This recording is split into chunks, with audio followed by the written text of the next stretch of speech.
Journal entry number 10. When trust becomes a lesson. Today, someone knocked on a door I thought was safe to open. Not a real door, an emotional one. The kind we open when we decide another person is sincere. The kind we open when we offer our time, support, confidence, or name because we believe helping them might make a difference. I opened that door because I wanted to help.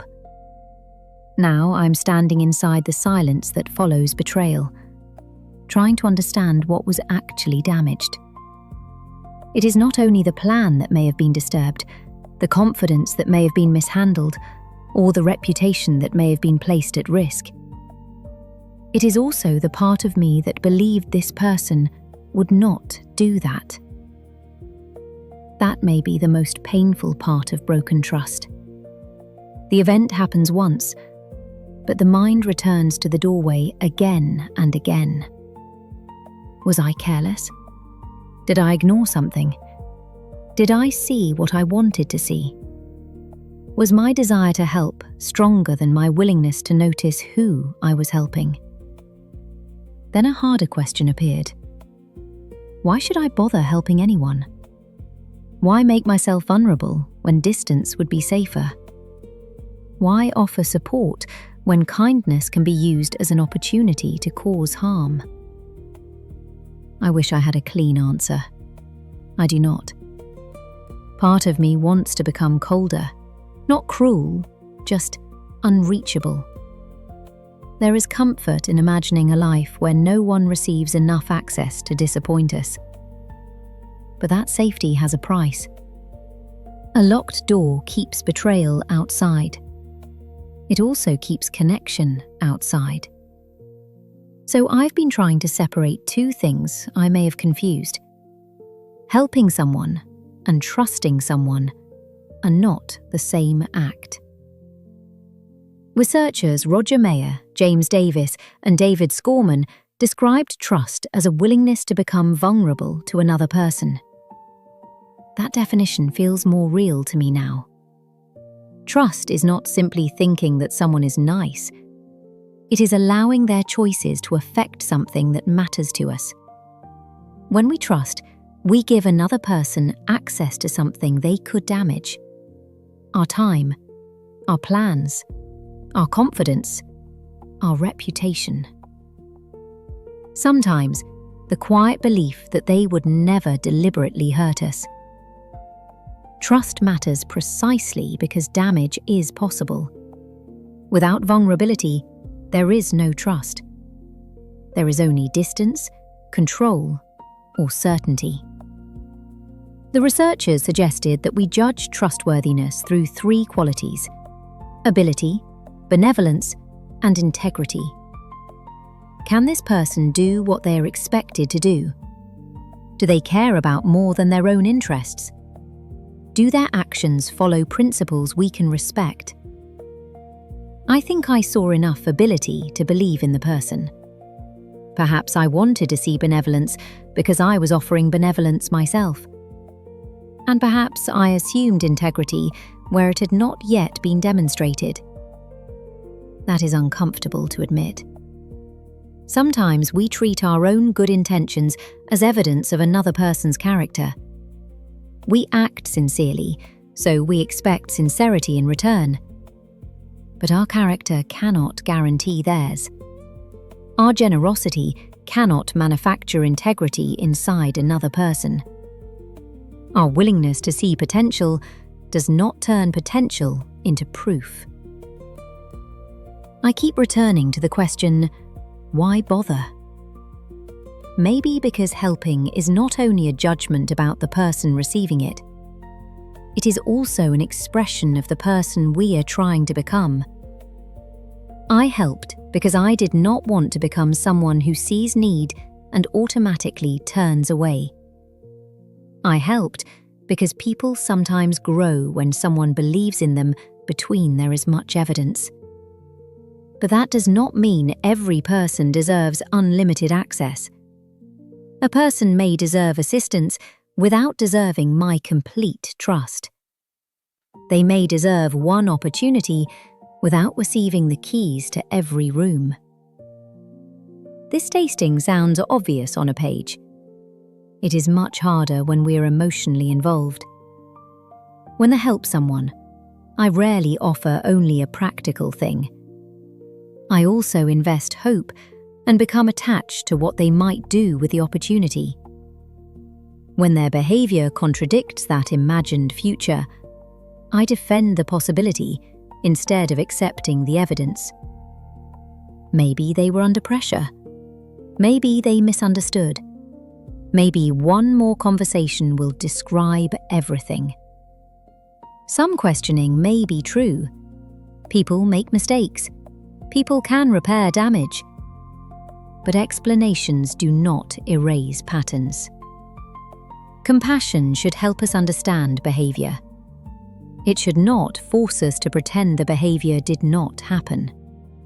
Potential is not character. Need is not integrity. A promise is not evidence.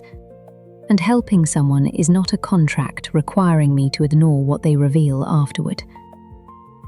Perhaps this is where trust becomes a lesson. When another person's actions give us information we did not want to receive. The lesson is painful because it changes the picture we carried of them and of ourselves. I wanted to believe my support would be respected. Now I have to admit that I may have been wrong. That admission feels like a personal failure, even though another person made the choice that caused the harm. Betrayal leaves us questioning ourselves. Every warning sign becomes obvious in retrospect. Every generous decision begins to look foolish. But hindsight knows the ending and criticizes the earlier version of us for not knowing it too. The person I was before this happened made a decision using the information, hope, and values available at the time.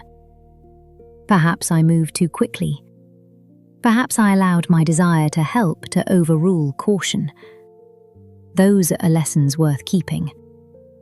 But I do not want to rewrite kindness as stupidity merely because someone chose to misuse it. Their action says something about them. My response will say something about me.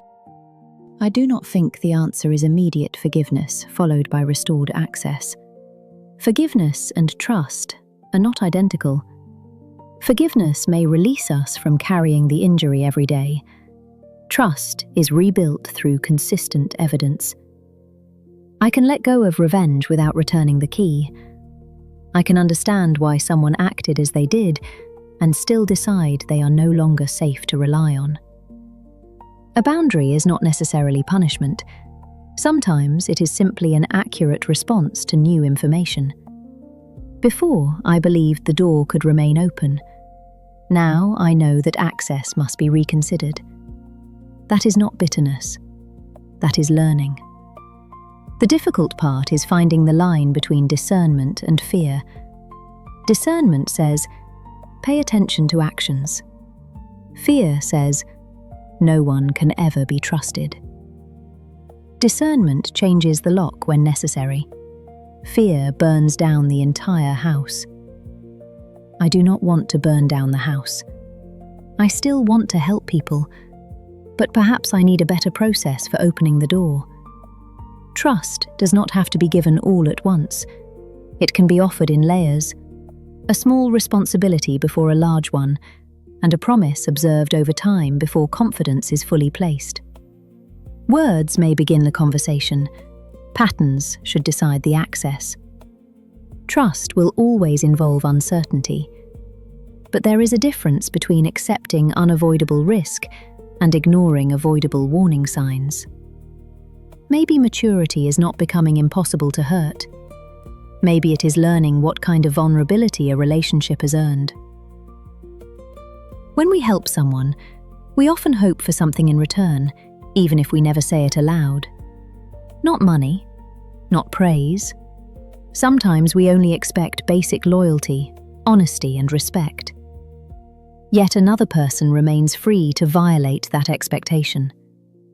I cannot control whether someone honors the trust I place in them. I can only control how much access I give and what I do after their actions become clear. That may be the hardest limit of generosity. We can offer someone a better opportunity, but we cannot choose what kind of person they will be inside it. We can open a door, but we cannot control what they carry through. But we cannot lend someone our character. They must bring their own. So, was helping them a mistake? I am not ready to answer that with a simple yes. Something can end badly and still reveal something valuable. Perhaps the betrayal arrived before the damage became greater. Perhaps this lesson will change how I choose the people who receive access to the unfinished parts of my life. I wish the lesson had been cheaper. I wish it had arrived through a book. Instead, it knocked on the door wearing a familiar face. Now I have to decide what to learn from it. I do not want the lesson to be that everyone is dangerous or that generosity is weakness. The lesson may be smaller and more useful. Help with an open hand. Trust with open eyes. Let compassion begin the conversation, but let character determine the distance. Do not confuse someone's need with their trustworthiness. Do not confuse hope with evidence. And do not keep offering access merely because admitting the truth would be painful.